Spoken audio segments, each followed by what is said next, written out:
Karibu sana. It's Mind Shift Friday, 4 minutes after 7. Every Friday, we try and shift the way we think about different issues. The Bible says, as a man thinketh in his heart, so is he. Sometimes it's a matter of perspective. Perspective is very important. When you begin to see things from different perspectives, then your life can change. And so today we are asking you, how do you eat an elephant? That's the question. How do you eat an elephant? An elephant is so huge. How do you eat an elephant? And basically, it's all about our habits. Now, we all know that there are things in our lives we promise ourselves we will do. 2021, I will read 52 books, one book every week. You know yourself. That's what you said in December last year. In January, you were so psyched up. Maybe the first week of January, you actually read a book. And that's the only book you've read this year. Or maybe you said, 2021, I'll be more active. I'll join a gym. Yes. Na ulilipa pesa. Na ulienda gym wiki mbili. And you're still paying membership to psych yourself. But my friend, we are in July. You only went twice. And you're still paying. Why are you paying for something you're not doing? So why is it that we have things we want to do, but we can't get ourselves to do them? How do you eat an elephant? So this morning, as we get into our discussion, I want you to do something for me. Be honest. Tell me, what is that one thing you've been telling yourself you will do, but you never get to do it? You just haven't developed the habit. Maybe it's reading. Me, I want to read more, but I keep having flat tires. I read a book today, I'm psyched up. I finish one book. There's a book I began reading 3 weeks ago. I was supposed to finish it in a week. My friend Alex Shianda, if you're watching, I haven't finished the book. This morning, I've got two amazing gentlemen who will help us understand how you eat that elephant. And we are joined by transformational coach Jeff Nthiwa. Jeff, how are you doing? I'm good, Pastor James. How are you? I'm very fine. Karibu sana, it's good to see you. Awesome. Good to see you too. I can see a bold lion behind you there. Can you see that? That's how we eat a lion. I can see there's a message. There's a message there. There's a message there. Karibu sana, Jeff. It's good to have you. We also have my good friend, executive coach Philip Mudhemba. Philip, how are you doing? I'm doing great. How have you been? I've been fine. It's good to host you. It's been a while. Yeah, it's been a while. Thank you. Asanteni sana. Are you guys in the same place? You seem to have the same background. Could be my neighbor. Yeah. So let's jump right into it. I'll begin by asking you, Jeff. We keep hearing this statement that human beings are creatures of habit. What do we mean by that? Maybe you can explain that to us even as we get into this whole discussion. Well, all of us, like you've said, we are created to form habits that give us a sense of certainty. Mm-hmm. Because without habits, you feel uncertain about yourself. We cannot help but have habits. In fact, all of us have habits. Even people that say, I'm creating habits, it's because you have opposing habits that are opposite of the ones you want to create. Okay. So we cannot help but have habits. It's only that most of our habits are disempowering. So we want to create empowering habits that push us towards the direction of our dreams. Mm-hmm. Yeah. So do habits come naturally, or do we have to be deliberate in forming them, Philip? You have to. Even it's up to me, it's up to you. And this is where we change. We change at the place of habits. And Pastor James is what we call learned helplessness. And this is what, when you try to do something and then after some time you're not breaking through, you learn to be helpless. And you learn, and it becomes personal. It becomes, I cannot do that. It becomes a matter of ability. And people, stop trying because they have tried so much. Who wants to disappoint themselves again and again and again? So we learn to be helpless. The encouragement here is that it begins with a decision. You decide who you want to be because your habits are streaming from your identity, the person you are. That's where they're streaming from. The moment you act differently, you become different. And so begin by defining yourself. Who am I? Because I say this all the time, the difference between Jeff Nthiwa and Michael Jordan, when it comes to basketball, is the habit.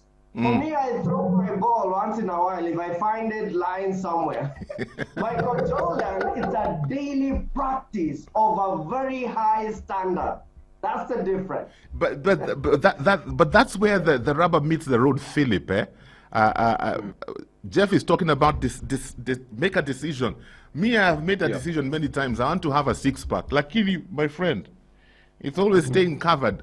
You know, why does it seem like it's easier to get into bad habits than good habits, Philip? Yeah, I think first of all, I'll begin by just defining what is an habit. An habit it's a repeated behavior that forms our unconscious life. A repeated behavior that forms our unconscious life. Conscious life. Okay. Yes, and habit is the foundation through which your success or your failure is built on. Yeah. Okay. And for us to create good habits, we have to be intentional about it. Good habits does not come easy. They're very hard, but bad habits are very easy to create. Yeah, why But is that? hard- Why is it that way? Why couldn't it be the other way around? Because we create them unconscious. It's something that we pick. You know, we learn through mimicking and we learn through observation. And most of the time you can catch an habit from another person without even knowing you're catching it. That's why you are told you are equal to 5 of your friends, average of 5 of your friends. So this thing of learning through mimicking, maybe you're mimicking your leader, maybe you're mimicking your tribesmen, maybe you're mimicking your friends. We find we have catched it. That's why you go with friends to some party and all of a suddenly you're increasing your six-pack because you're taking a lot of junk food because you see your friends are taking it and you feel very good. Okay. Yeah.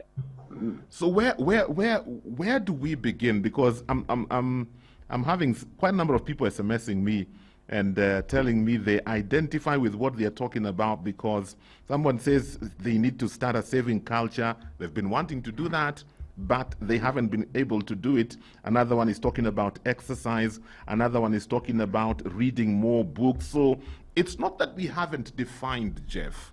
We have defined, but it just doesn't come naturally.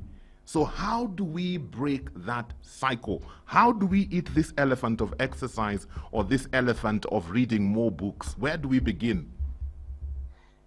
Now, let me begin by saying where not to begin, because this is where most people, this is where the challenge is. Yes. People begin by writing down what I want to do, Yes. what I must do. Yes. This is what I must do. I must crush it this year. This is, let me tell you, you begin there. There's no, you're going back to your patterns of helplessness. So for me, begin by looking at the person you want to become. Like the person who's saying, I want to save more. Yeah. Are you seeing yourself as, you know, that person who is a wealthy person, the millionaire? The millionaires have their habits. Poor people have their habits. There's no way you can have, you know, have the image of a poor person and expect to become a millionaire. Practice the millionaire habits. So you begin by changing your perception of yourself. The way you see yourself, that's so crucial. Not the way people see you, but the way you see yourself. We begin there. So if I want to lose weight, I have to see myself as a healthy, fit person. And then from there, you act out of, you know, what you see. So it begins with what you see. If you don't see yourself as a healthy person, you know, that food will call you there by your 3 names. It will call you and you will answer. I'm telling you. But if, you know, if the food calls me and I just tell my guys, my boys, no, I'm not that kind of a person. I'm not that, I don't eat that. And it goes back to who I am, because we act from who we are. Okay. And so if we change our identity, we can change our habits. For me, it begins with identity. Identity. Do you believe you can be different? Do you see yourself as a different person? Then from there, let's write down the to-do list. This is what I can do. This is what I want to do. Okay. Sometimes, Philip, I find that Christians, we get caught in this scenario where I'm believing God. So we pray about these things and we are believing God, but we actually don't work on our habits. We don't even think about our habits. It's solely in the hands of God, and so I'm just believing God that he will bless me financially. I'm just believing God. So how do you marry the two? You know, Christianity operates on the principles, and it's a relationship between you and your Creator. So each one of us has a responsibility. God has his own responsibility, and we have our own responsibility. And that's why he has given us a gift of our mind. He has given us three things. We have a soul, we have a spirit, and we have a body. And in our soul is where our mind is. And he has given us that mind. You remember in the Bible, he says, come, let us reason together. Yes. It means salvation is for those who reason. It's not for somebody who is dumb. It's for reason. We reason together. And unless we take our responsibilities, life becomes very hard. Sometimes we hide in prayer. Yeah. And we think, once I pray, this thing is going to happen. Yes, there's the grace that operates on that. But the grace has to meet you somewhere. You have to begin to do something. When you look at the talent of the the parable of the talent, those guys were given different according to their abilities. Yes. So God gives us according to our abilities. And those abilities he has given us is what we need to put in use. Okay. Yeah, so creating an habit, it's something that is simple, but we make it complicated. As Jeva said, you need to see yourself differently. And this is the concept of self-concept. Self-concept consists of all the beliefs that you have about yourself. What do you believe about yourself? And why we are creating the habits, it's because we need a certain kind of result. And the immediate cause of our result is our actions and behaviors and habits. Very true. And where do they come from? These are coming from what we call a paradigm. A paradigm is the way we see things, the way I see things. My mental map, that's where my habits are coming from. And that's how they are created. And all this process is what we call a creative process. A creative process begins with the input. I'll give you an example. If you want somebody who has finished Form 4 and passed the examination, and we want to create a doctor out of that, where do we take that person? We take them to a medical school. Yes. Why? Because we want them to begin to formulate the habits and the paradigm of a doctor. And then after some time, they come out, we call them a doctor. Why are we not calling them a doctor before they go to the medical school? It's because that input of medical institution puts to that person is not yet there. So the person who wants to become saving or who wants to transform their body through exercises, first of all, you need to have an input which is in line with the results that you want. Now, you want to save money. If I tell you, what literature do you have about saving money? What kind of books are you reading about saving money? Because that's where the initial foundation of a habit is, the information that you consume. You are consuming a different kind of information, but you're expecting to perform in a certain way. That doesn't happen. Okay. It doesn't happen that way. Gentlemen, I want you to take us through the process shortly, because you've talked about the mind, and you've talked about input, and all those things are good. But there's sometimes one key thing that I find we have in different measures. Just like you said, that the guys who were given the talent, each was given according to his ability. And this thing is motivation. You know, Jeff, you mentioned Michael Jordan earlier on. Michael Jordan was a beast when it comes to self-motivation. I mean, he had the drive. Not all of us have got that kind of drive. You know, there are some days I wake up and I will exercise. I will run around the neighborhood and I'll feel great. There are days I wake up and I do not want to get out of bed. So my motivation keeps fluctuating. And because of that, then I'm not able to sustain this habit. So is there a way we can override that? Because I find it interesting. There are habits we do without thinking about. I brush my teeth twice a day. I don't even think about it. It is so natural. If I don't do it, I feel there's something missing. It is easy for me to remember music. But to memorize a scripture, it's hard. But both of them are the same things. It's just words.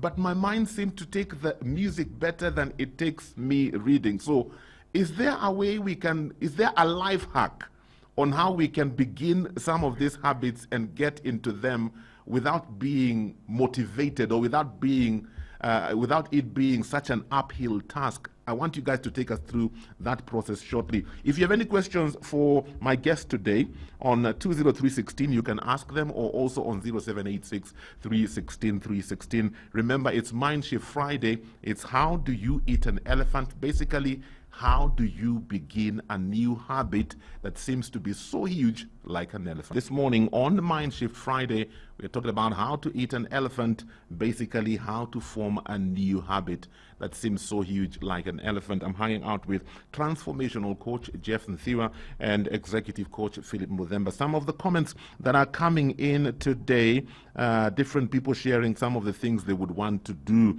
I want a habit of a hardworking horticultural farmer. I tried farming once last year, but I've not done much this year. I'll keep giving a lot of excuses. This one is saying reading the whole Bible. I've been planning to read the whole Bible, but up to date, sijawai maliza. And then Edith, you say this is a great topic. I seriously need to have a saving culture, but you have never begun. Miracle from Kisumu, you say yours is exercise. Unashinda ukisema lakini haujawahi kuanza.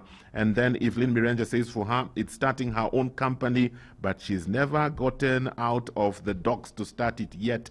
She desires to start it, lakini hajaanza. And then this one says, I've always desired to be more organized, but I can't seem to get there. So, gentlemen, let's use two examples, yeah?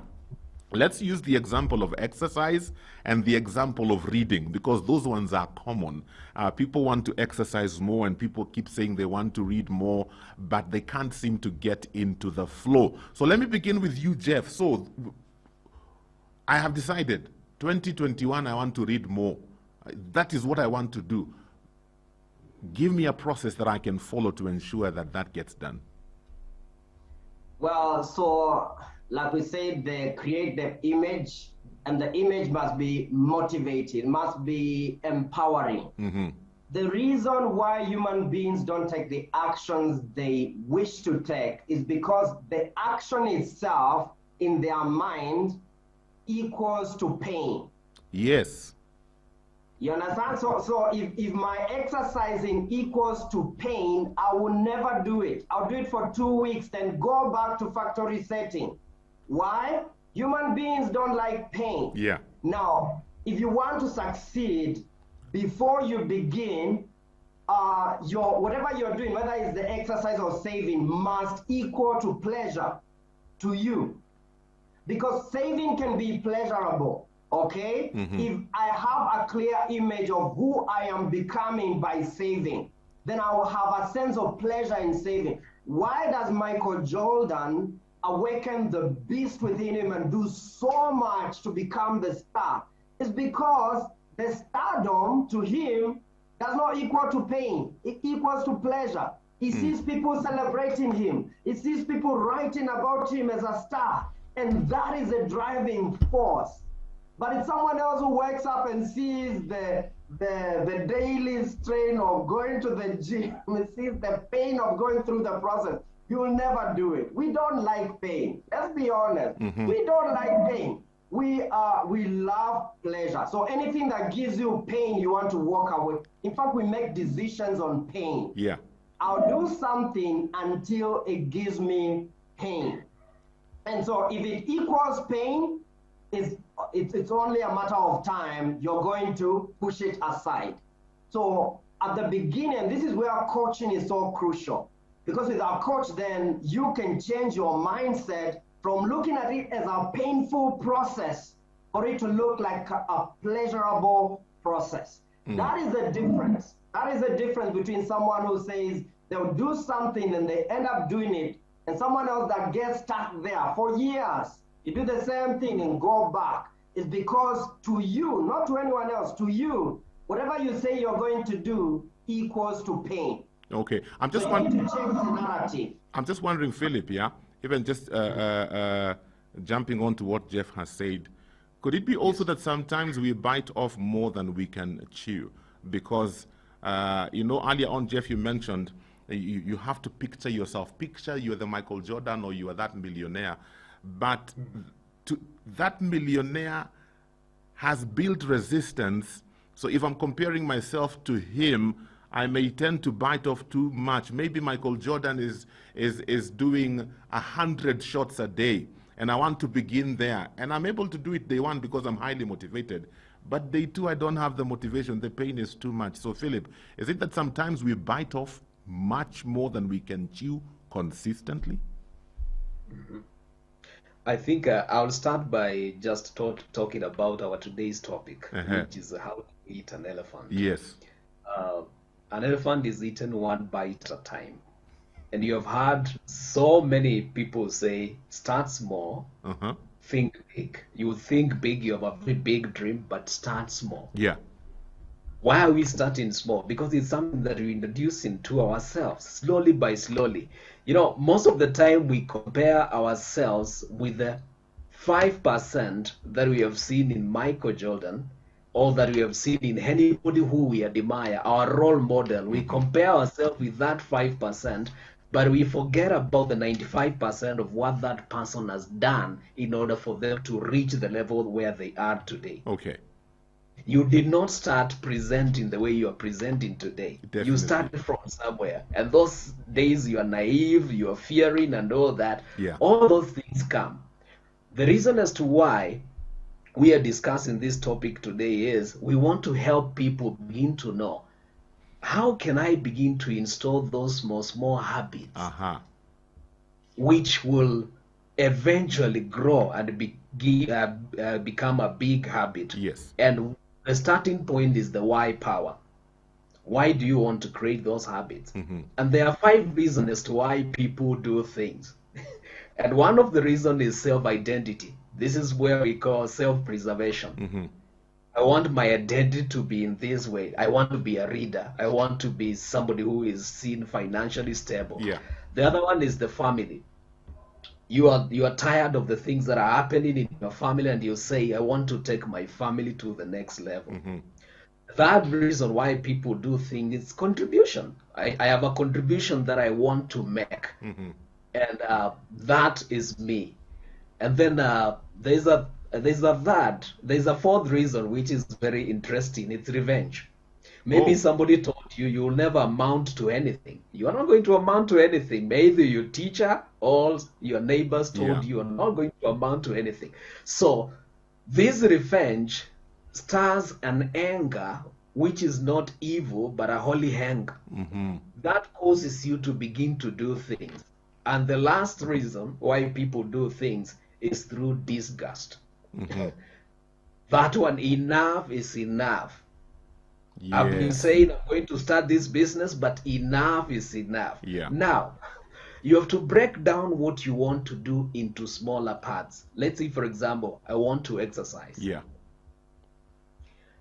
Do you know exactly the amount of kilograms that you want to lose? Do you know the amount of calories intake that you have to take? We want the big picture for us to be slim, but the small details, the things that need to happen every day, those are the things that we are calling habits. How many calories do you take? How many, what kind of food do you take? Do you have a nutritionist with you? Do you have somebody who is observing you? And unless you know those small details, you're not going to do anything, because we are waiting to do one big thing, a big leap. Yes. Africa, we believe in miracles. Also, we believe in what do you call this? What is the opposite of the miracles? We believe in charms. We believe in all those things. Yes. One day, that someday, I'll be a bigger person. But we don't account for what is happening in every day. Remember, the future that you want to create, I want to become a slim person, I want to save money, is created one day at a time. At a time. Today is the only day that you have. One of the pastors, Dr. Mike Murdock, says, yesterday is in the tomb. Tomorrow is in the womb. Yeah. But today is the only day that you have to change what you want to change. Okay. Yeah, so we don't factor in the now. We just think this habit is going to change in the future. And there's a process through which you can change an habit. So we are breaking it. We are eating this elephant one piece at a time. We are starting small, but we still have the big picture in mind. So Jeff, with the two examples we are using, the exercise and the reading, break that down for us, because I love what Philip is saying. Philip is talking about simple things you do every day, because many of us don't look at it like that. Many of us just, mi nataka by next week nikwe nime lose 20 kgs, and so for this week, the whole of this week, I'm not eating, but that's not sustainable. So how do I break it down, Jeff? Thank you so much. And just building up on what Philip has said, and using the two examples, you want to write down whatever you want to do. Let's say it's the exercise. Yeah. Write down your vision. Habakkuk says, write it down, make it plain, write it down, and then the next step is share it with someone. Share it on social media. That leverage is actually very important. Some of you, we share our celebration. We share nice things happening. Share your process so that you get leverage from people. Because if I tell people by December I'm going to do this and use wherever my name is, and I get leverage, because people make decisions because of pain or pleasure. So if staying the way I am right now, if I give you a promise, then not keeping the promise equals to pain to me. Yeah. So I'll make sure I do it. There are people who will do it because they gave a promise to someone. So the process, the creative process, write it down, share it with as many people as possible in your inner circle. Philip talked about, 5 people that really you can account for. There's a teacher, a coach in the midst of all people that you look up to, people that you're mentoring, and you can share with them so that you have that sense of leverage. The reason, okay, I'm a coach, but I have a coach. Why? I don't trust myself. Never trust yourself to a point where you think you just wake up and do it. No, I have a coach, we have agreement. I've written down my vision and I share with my coach and we say, okay, this is who I want to be this year. These are the habits I want to create. So we are meeting on a weekly basis to follow up. Why? If I just say, oh, now I've learned how to do things, I've coached now for over 15 years, I'm a master coach, things will just happen. I'll find myself doing things that I don't want to do. Paul says, the things I wanted to do, I don't do. I don't do. And the things I really, really want to do, I find myself doing it. Okay. We are creatures of habit. Okay. So share it with someone, it will create a sense of leverage. And then, like Philip said, you can do it for revenge if you want to, massive impact. That's one way of proving to other people that you can do it. I know for me, I didn't do something to prove to anyone, but we grow through the process. We go through proving to just living your life. You become, this is who I am. It's natural to me. You remember how you learned to drive? There's a time driving was hard for you and you are looking at everyone and you're looking at the gear. Now it's natural for you. Why? It's something you've done constantly, consistently. Okay. Yeah. Philip, I remember reading something, and this guy was talking about, you know, how to, just what you've said, you know, the best way to eat an elephant is in small pieces, one piece at a time. And he was saying that one of the ways we can actually kickstart a new habit is you piggy bank on an old habit. If there's a habit you have, there are routines we have every day. And he was actually using the example I'm giving, the one of exercise. And he was saying how he wanted to get exercise, but he didn't have the motivation to be consistent. And so he broke it down to one piece, and he said, I have to do one press up. One press up, and I'm content with that. And he decided, every time I go to the bathroom, I will do one press up, just one, and I am content with it. And so that became a habit, but he got to the place where one press up doesn't make any sense. It had become so natural to do one press up, but now it grew, you know. And by the time he was writing that article, he was saying the list he does every day is 100 press ups. But he tied that to going to the bathroom. I don't know if you've ever heard of that kind of concept, and is that something that can really work? Yeah, it's something that can work. It can really work. When you see how this guy started, he started with a decision, as Jeff has said. And if you look at that statement, there are words which are very key. Yeah. If I go to the bathroom, I will do one press up. Yes. So you can say, if I dash, I will. So that's the beginning. That's the mindset behind it. If I do this, I will do this. Let's say, for example, if you want to stop eating junk food, every time you eat junk food, say 15 press-ups. Every time. If I find myself I've eaten junk food, I know I'm going to do 15 press-ups. Now, we don't determine our future, but we determine our habits. That's true. We determine our habits. And there's a process. There are like 4 questions that you need to ask yourself when you are starting what we call the habit installation protocol. First of all, you need to identify what's that new habit that you want to begin with. Yeah. Some of the people have identified it's exercise. Others, they want to begin to read. Yes. You have to identify that. The second one is, why do you want to start that habit? You have to ask yourself that hard question, because we want to cling on motivation, but motivation wanes away. Yes. It's like Exactly. give it bath every day. Exactly. You have to wash yourself every day. So why do you want to start that habit? You have to have a comparing reason as to why you want to start that habit. Without that comparing reason, when barriers come in, because there are two infighting things. There are two infighting things when you begin this new habit.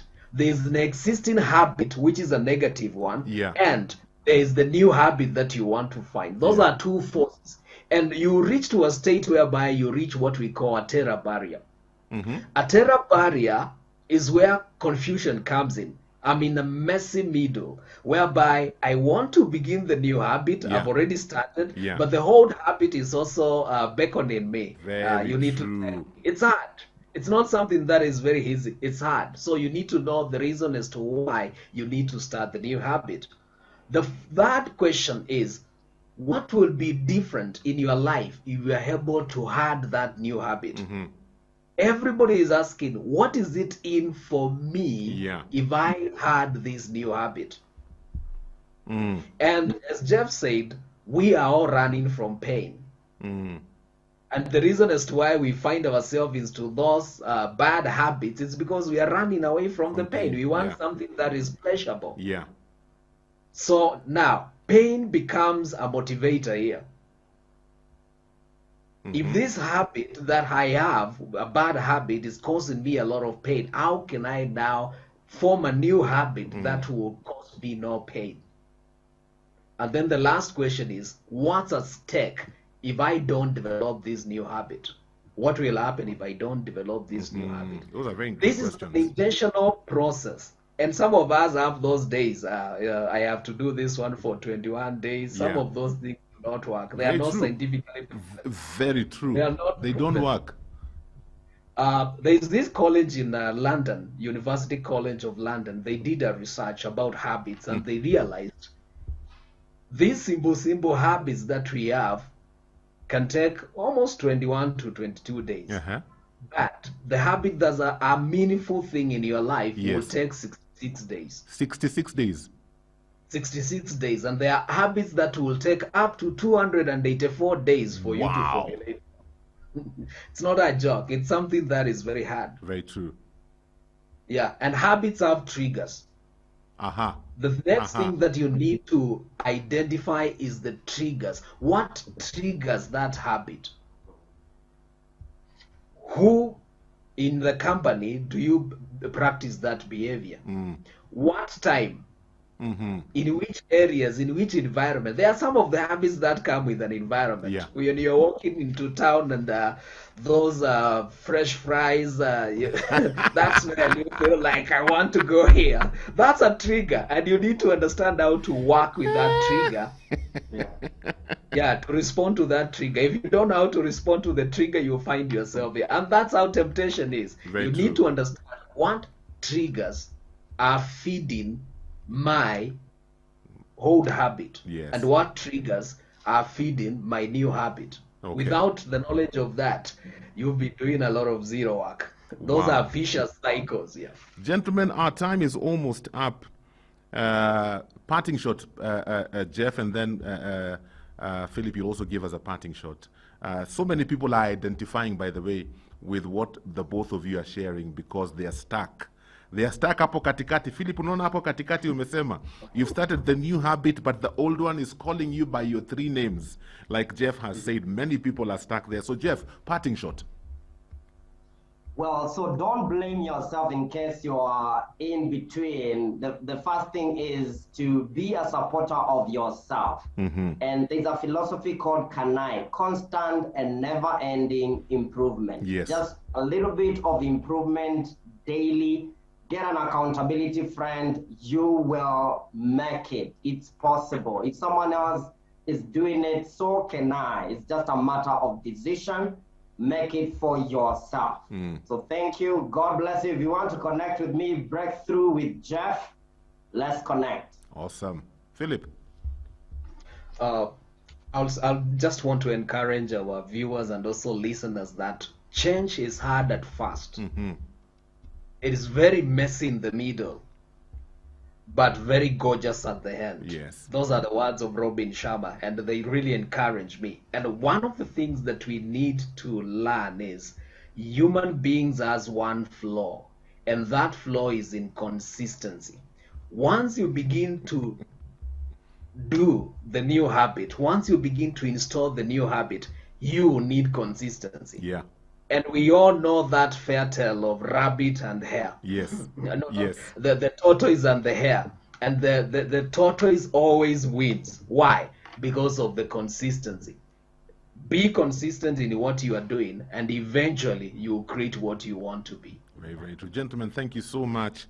I was hoping we could get more time to get into to dig deeper into this discussion, but unfortunately our time is up for today. Thank you, and may the Lord bless you, my friends. Anza tu kidogo kidogo, pole pole, and keep steady like the tortoise, like Coach Philip and Coach Jeff have told us. It is actually possible, and one day you will look back and you will wonder, wow, I've gotten this far. That's all the time we have for today. This and more of our shows, log on to www.familymediaonline.com to enjoy a wide variety of programs, from current affairs to testimonials and features, pastoral and inspirational shows, kids entertainment, and so much more. Also stream live on www.familymedia.tv.